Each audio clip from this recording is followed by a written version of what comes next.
No, I turned it off before. When he was asleep, I turned it off. I have some of these Avengers stickers at home if you want to put them back in your phone. I don't know.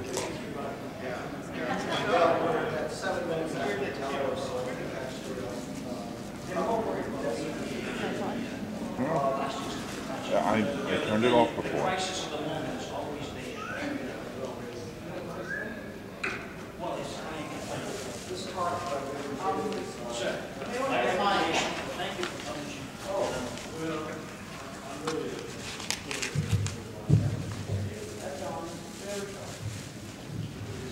This talk that I'm giving is actually substantially a talk that I gave at Singularity University last summer with some added things, hopefully for a presentation I gave at Food Camp at Google.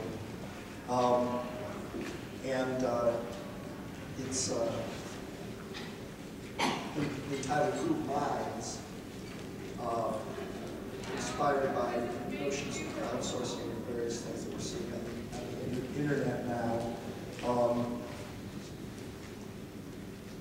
One thing that I like to do when I think about a general category or a general topic is to look at the different aspects of the topic and view the different aspects as like control runners on a sound mixer, and just imagine the different extremes that these different aspects could have. And I actually kind of recommend this to anybody who is doing things about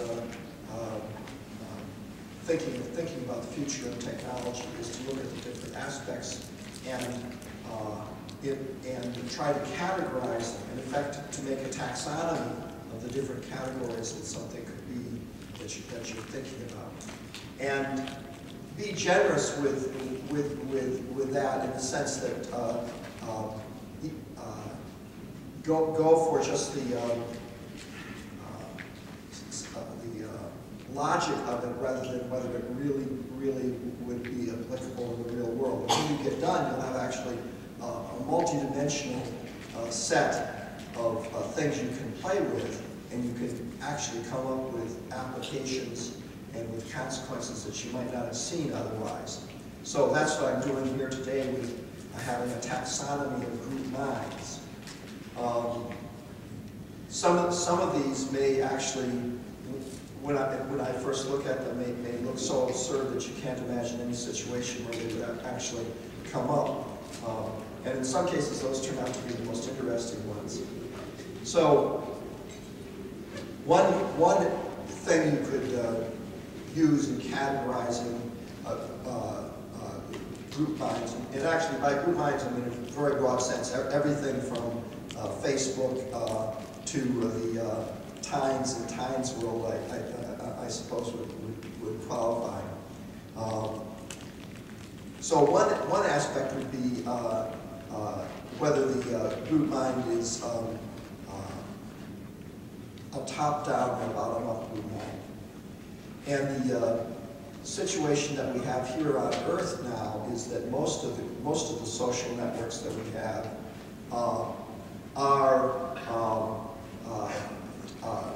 most of the social networks on the internet are top-down.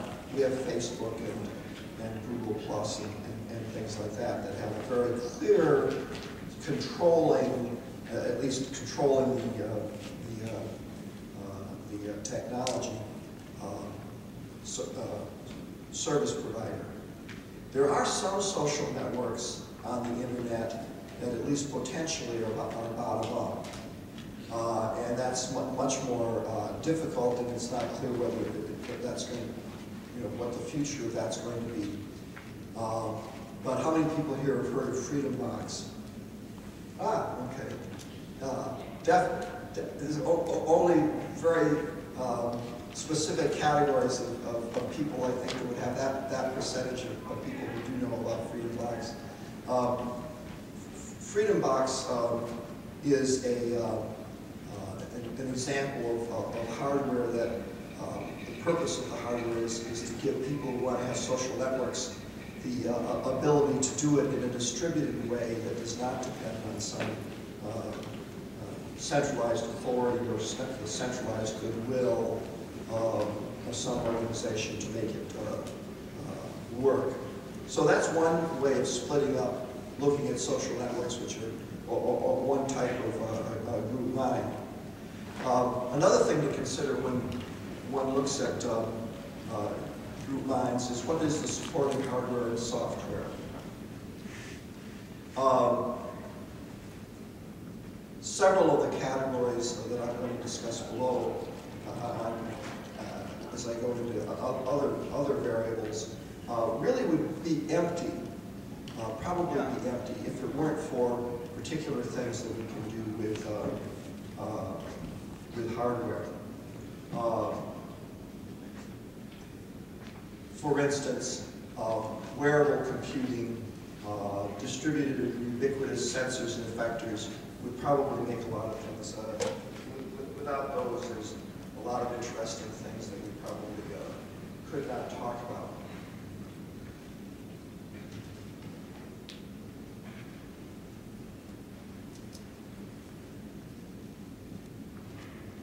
There are extreme cases of this. For instance, there are aspects of our minds that actually are operating at kind of a subconscious level that we're just beginning to get the ability to access. So, for instance, I think DARPA has some contracts for sentry assistance. So the sentry is actually watching a whole wall of monitors, and the system is watching the sentry. And the system can detect when the sentry's mind is looking at the panels, and there's something about one of the pictures that is a little bit unusual, and can detect that before it rises to the level of conscious analysis, where the conscious mind of the sentry has to make up its mind about whether the unusual thing is of interest or not. You can imagine that conjunction of the person and the machine actually makes it possible, perhaps, for the sentry to effectively monitor a very large number of screens and gets very quick feedback on what to look at more carefully or what to farm out to other sentries to look at more carefully. So that sort of cross-sectioning of the cognitive abilities of humans is one way that the coordination of humans might be quite unusual compared to the way we've looked at this in the past. I think that probably the greatest importance of the internet is as a test bed for what we're going to be able to do in the future with the internet. It's big enough now, and it has enough hardware, and there are people who have very expensive hardware that's sort of a Moore's law ahead of where the commercial stuff is, that we can actually do experiments with different sorts of architectures. I believe that Wikipedia has a section on crowdsourcing. Even if I hadn't looked at it, I would still believe that. Actually, it's one of those. It's one of those articles that at the top of the article has the letters of the alphabet A through Z, and each of them is a link. And the reason for that is that there are so many different projects out there that involve crowdsourcing. And if you look through the projects, you'll find an incredible variety of things. I know when I first started hearing about crowdsourcing and using the internet to coordinate intellectual or physical efforts of humans, I actually kind of turned my nose up at it. The individual articles each looked like sort of a journalist's gosh wow sort of an article. In fact, once I started looking at the different articles and looking at what actually had been accomplished, I was rather bowled over. In fact, something that I'm sometimes asked by interviewers is, well, sir, what is it that has most surprised you about the time since you've say first started talking about the singularity? Or where were you wrong, or what was the biggest thing that you had overlooked? And one thing that had not completely overlooked, but I think I had substantially misestimated or underestimated, was this issue of what humans can do when they coordinate. I think part of this may have been sort of a machine racism on my part, and that was that I really couldn't imagine humans keeping up intellectually with what we can do eventually with machines, or as I very awkwardly put it, biology doesn't have legs when it comes to talking about cognition. On the other hand,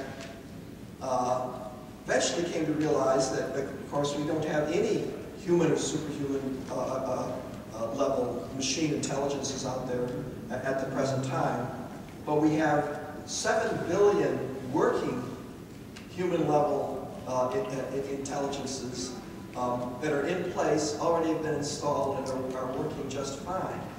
And that is a rather incredible resource. So that has been a change in my attitude. More generally, I now have a much more sympathetic attitude toward large human populations. I think that if people are relatively happy and well-fed and educated, that mediated by computer networks is an intellectual resource. And it's an intellectual resource, actually, that trumps all intellectual institutions of the past. And we actually have it right now, but we can make it a lot better.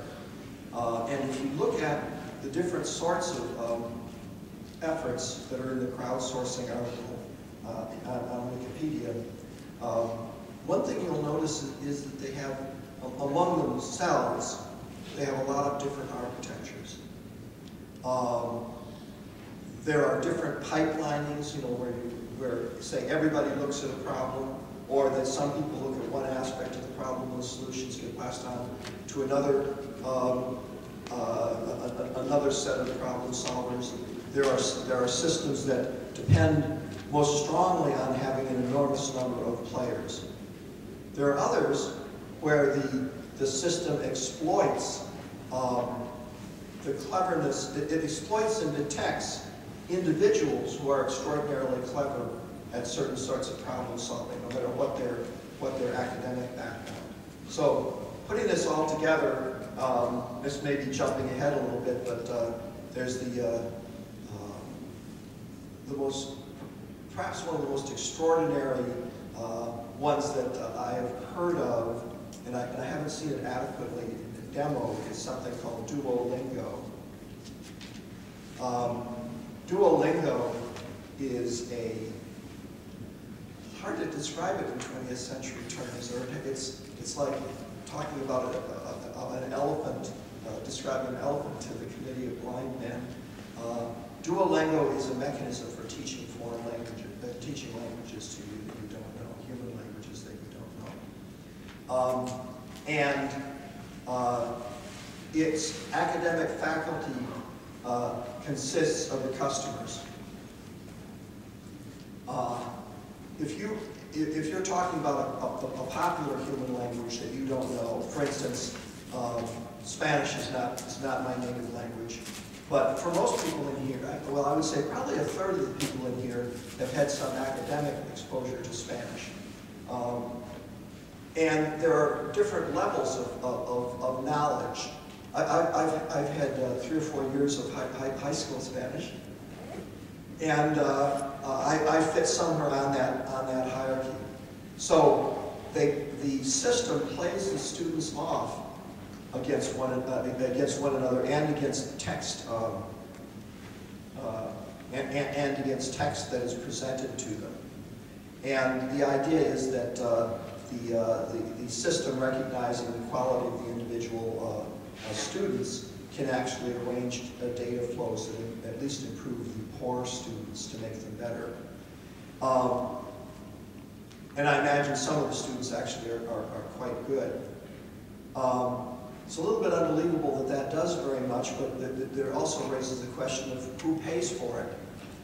Normally, if you want to learn a language, you go to a school or travel to the country and immerse yourself in the language, but either way it involves money. In the case of Duolingo, the system finances itself because it's peddling the translations as improvements on machine language translations. In other words, the foreign language text that's being presented to the students as exercises is actually text that somebody wants an improvement on. It actually shouldn't be surprising that one of the chief inventors of this system is the fellow who invented reCAPTCHA, which actually is the same spiritual sort of play. The estimate on Duolingo is that a Spanish-English version of Duolingo with 200,000 students could go through the entire Spanish language Wikipedia in a couple of weeks and translate it. Now, all of that actually, if you think about what that means and the judgment that has to go into the automation that is supporting it, there's a lot of stuff that hasn't been explained.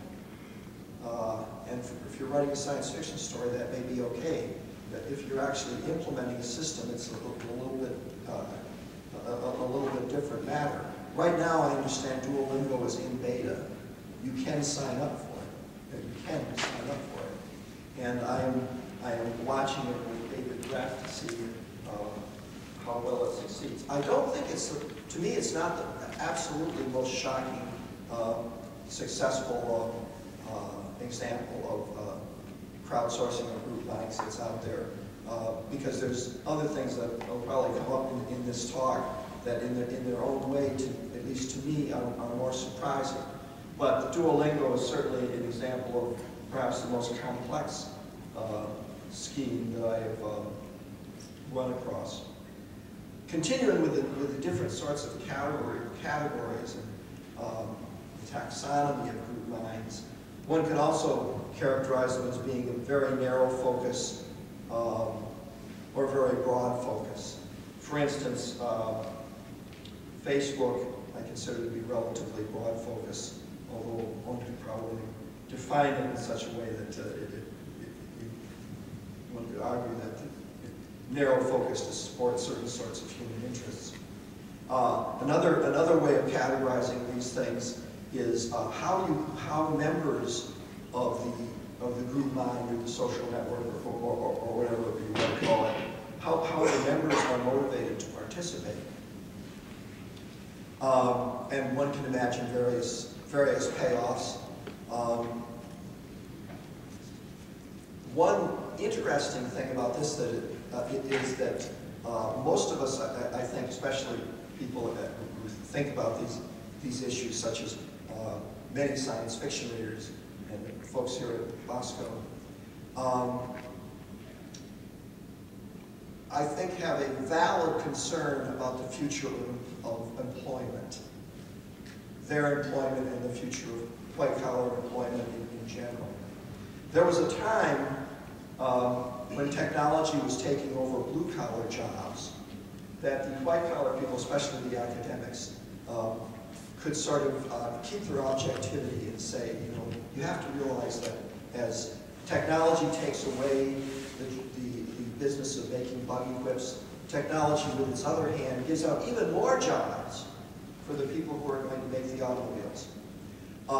More and more in the last 5 years, exacerbated by economic collapse, you run into journalists who are saying, wait a minute, we may be looking at real technological unemployment at the present time. And I think that that is entirely possible. And the water level of the level of job that can be taken over by automation seems to be getting higher and higher. It's certainly risen well into what we used to consider the white collar regions. And I think the academics, it's time for them to lose some of their objectivity here. And it is something that I think is validly of concern. If you think about the power, and I don't know how many people here are convinced of the power of the internet plus people, but if you are convinced of that, and if you look at some of the projects that are being done with the internet plus large numbers of people, many of them are very, very powerful products that they produce in terms of analysis of information and handling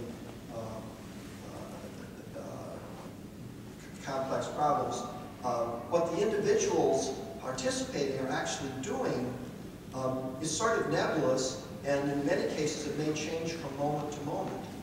And one could imagine, not indefinitely, because as I claim, biology doesn't have legs, but at least for a period of time, it might well be that people participating in certain sorts of networked intellectual games would be doing something that was of commercial value. So one could imagine in the next 10 years or so, next 10 or 15 years, that actually there would be large group enterprises that are sufficiently money-making that if you came up to a person and asked them what they did for a living, where their paycheck came every week, they might just say that it comes from the crowdsourcing stuff that they're doing, and that the organization that is running it, or if it's bottom up for people themselves, simply send prorated money back to the participants. Of course, this already exists in the internet in terms of systems that give answers and things like that they give prorated money back. But in the future, the actual thing that you're doing might become, in some cases, much more atomistic and changing it all the time.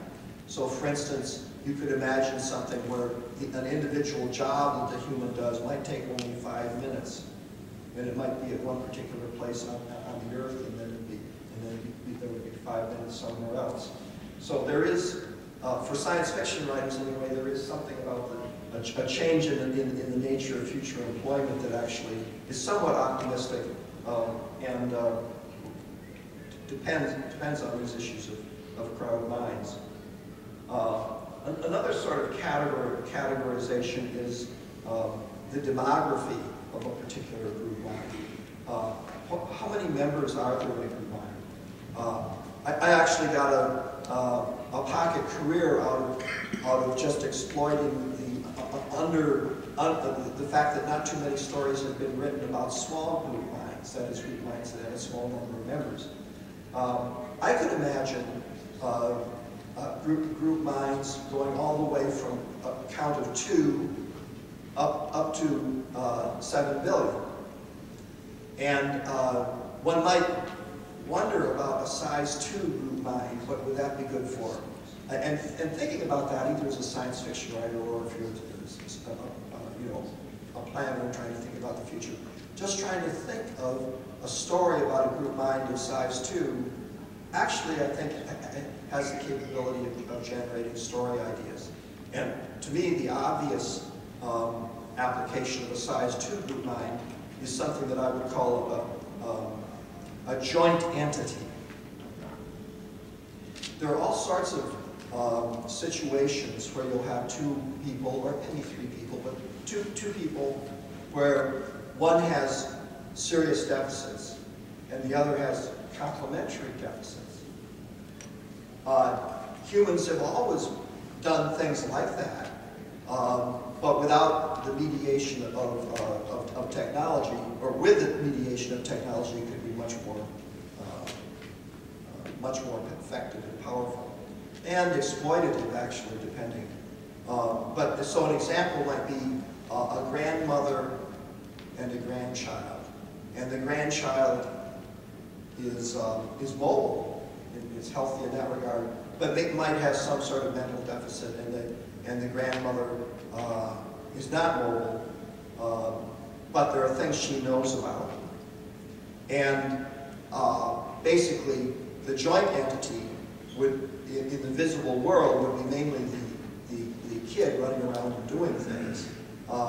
And when judgment that the child did not have was needed, the grandparent would be there. Commercial example, of course, would be a tour guide or a docent, a private docent that sits on your shoulder, or invisibly on your shoulder, in another city, and they're guiding you around and making sure that everything goes right for you. The negative and exploitative versions of this, of course, are also evident, but I think joint entities actually could improve the quality of life of a lot of people, and are a good example of a very low count group mind. Actually, I don't know how much time I have. Talk significantly about the very large versions. How long?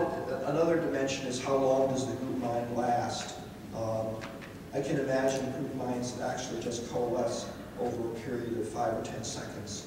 Do something, and that's it. That particular constellation never comes back together. On the other hand, there might be group minds that last. My notes here say they last forever. Well, 10 years or so anyway. Agility. How fast can goals and policies and tactics be changed? What is the response time? I could imagine some group minds, and this extreme is one where sitting down and trying to think of a story that would fit, trying to imagine a situation that could support this would be a good exercise. But I think I could imagine group minds where the response time is microseconds, even though that, of course, is a lot shorter than what our response time is as biological beings. And other cases would be response times of days, that basically, when the group mind finally acts, it might be very emphatic, but it takes some time for it to happen. Similarly, there's a question of the spatial resolution and of attention and response. So this could range from no sparrow shall fall all the way to organizations that don't track anything unless it's the size of a continental weather system. What sort of interactions does the group mind have with other group minds? Very, very important, and a source of all sorts of fairly scary stories. One broad category is what is the form of governance of the group mind? It could be emergent, that is just the process of behaving gives it a governance. It could be democratic, classic democratic, like in Western, well, in Europe, and here, and Japan, or it could be a demarchy, such as in Vernor Vinge's Outcasts of Heaven Valley. You could imagine a group mind that actually had a human charismatic leader, and that could be very scary. You know, so somewhere in my idea box, I have a story idea, and all it says is Jim Jones on the net.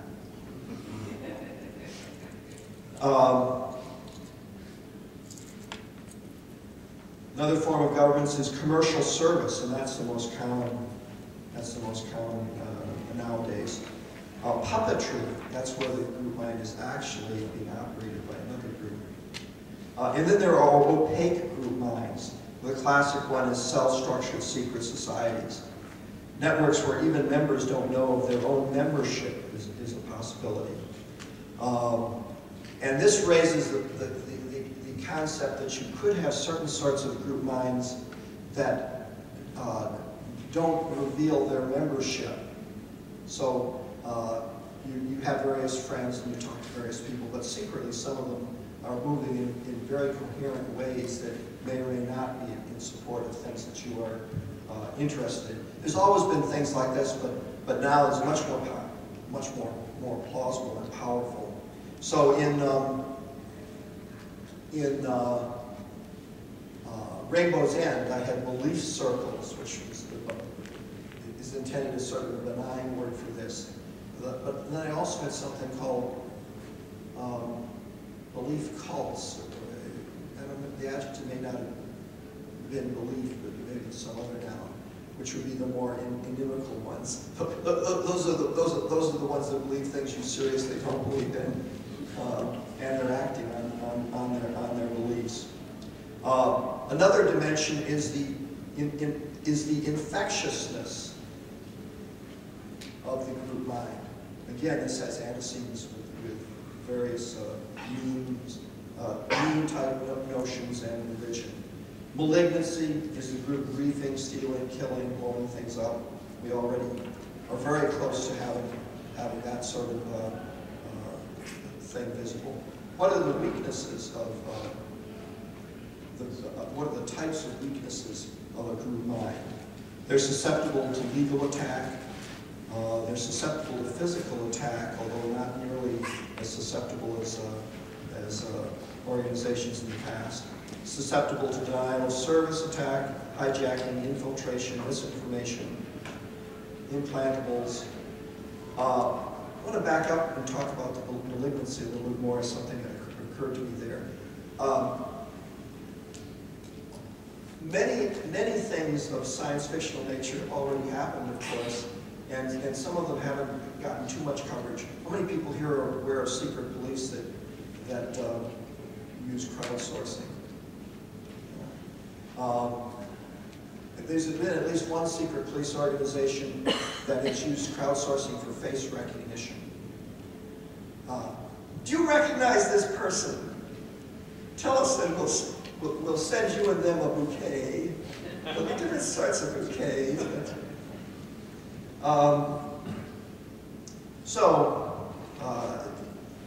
There is the range of possibilities. There's a couple particular ones that I want to talk about. One is the notion of extended common sense. David Condon wrote a book called Thinking Fast and Slow, which I highly recommend. And in it, he talks about human irrationality. He's studied, most of his life, he's studied human irrationality. And there's all sorts of good reasons for human irrationality. I mean, it's very highly tuned for a situation where when you have limited knowledge and there are various threats and you have certain goals, like to live long enough to have children. On the other hand, we're in an era now where many of the evolutionary limitations that forced us to reason in certain ways are far from optimal. And the combination of the group mind and things that can run really good statistics raises the possibility of social networks where participants take advice about how to do things. And the outcome is that for the participants, it's as though someone had turned the dial on reality and just a lot more good luck happens. And there is, I know of at least one wonderful science fiction story about that idea, and that's Bruce Sterling's Maneki Neko, which I highly recommend, although the title is hard to say and understand. It's a Japanese word for nested cats. cat dolls. So that's something that I think would actually be largely a plus if you could find a group that was trustable. And of course, it could be something pretty bad if it was giving people advice that went the wrong way, or if something like this got well into position, you could imagine something that a social network that is secretly established by extreme bad guys, and it gets a lot of people involved, and then it issues a maximally unlucky directive that bumps off all the people that it is put together. Large group minds, I think, have a real possibility of not supplanting governments, but making governments irrelevant. And there are various services that first of all, the group mind I maintain is already more intellectually capable than any intellectual institution in the past. And can run down through the different functions of government, and most of them you can imagine doing very effectively with group minds, or that is networks of people. And finally, there's the very scary thing that I first became really aware of when I was reading John Brenner, who made the point chillingly well, and that is technology is giving the people who like to break things, a small number of people, really, who like to break things, more and more power. And it's sort of a race between technology and the number of very bad people that just like to break things. Most people don't want to break things. Most people have their own interests, sometimes characterized as selfish interests. That's fine. But they are constructive in the sense that they realize that the presence of the rest of the world actually is a benefit. And I think that in the years after I read John Brenner, I think I got pretty bleak, peaking out maybe in September 11, 2001.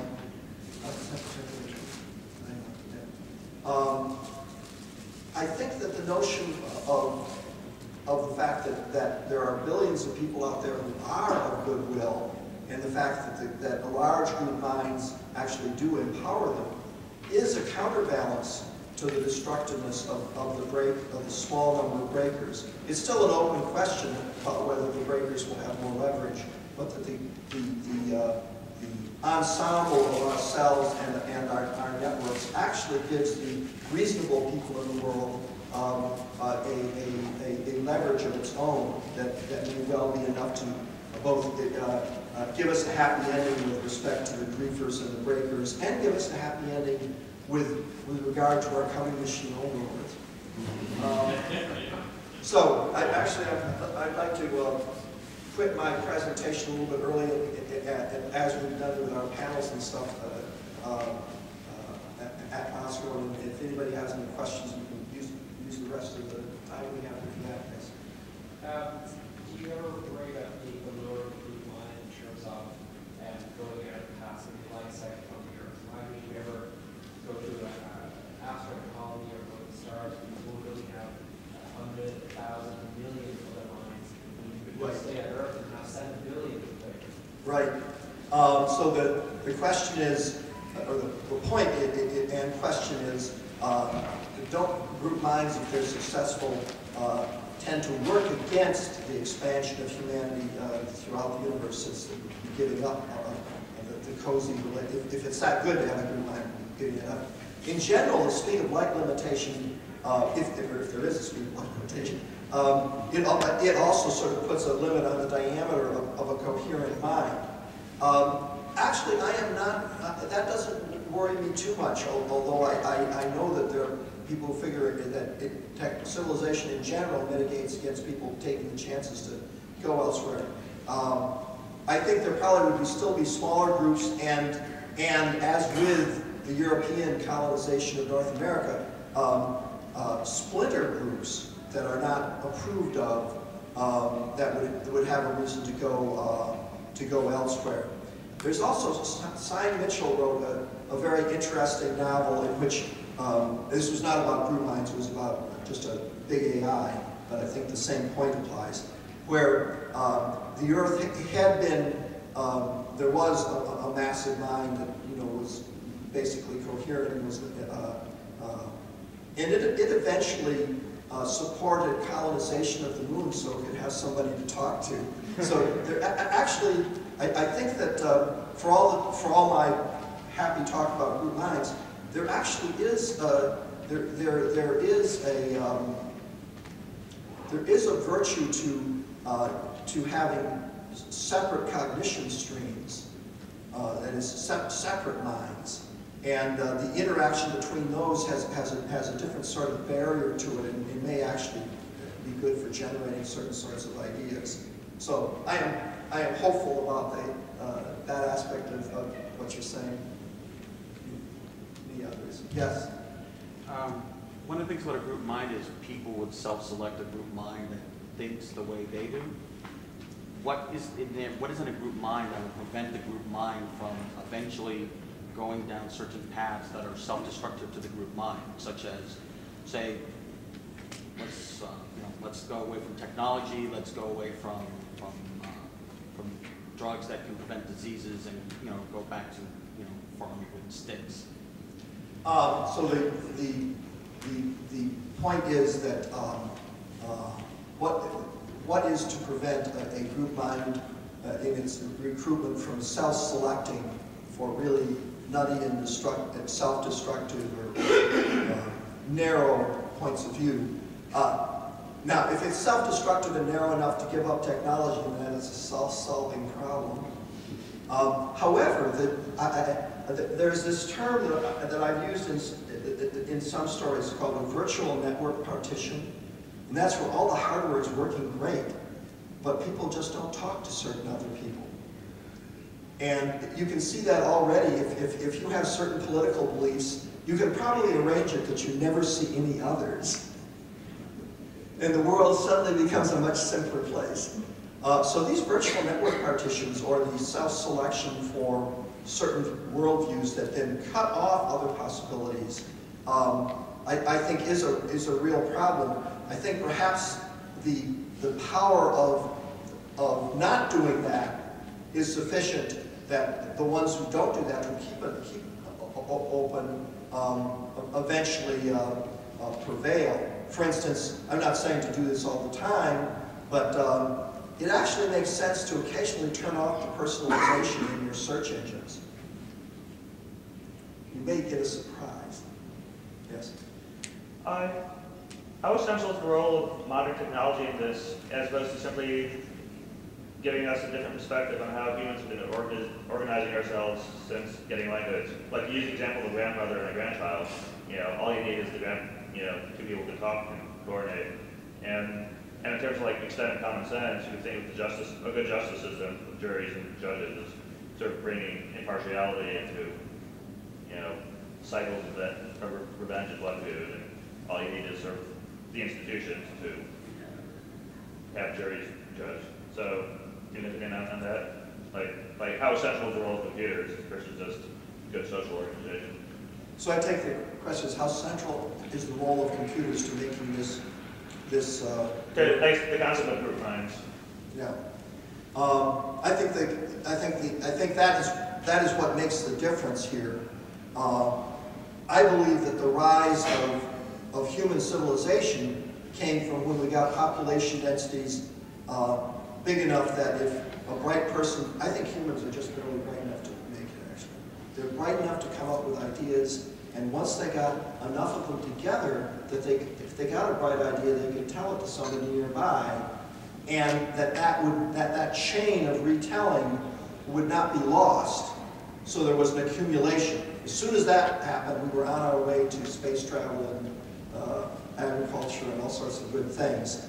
I think the present era has the same sort of characteristic, that the network and the supporting data and memory that in the computers that the network is is supporting, and the logic, the workflow logic that when you combine, as I was talking about Duolingo, when you combine human intelligence with the order that you're presenting the information to the different players, that actually is a step very much analogous to the step that gave rise to modern humans.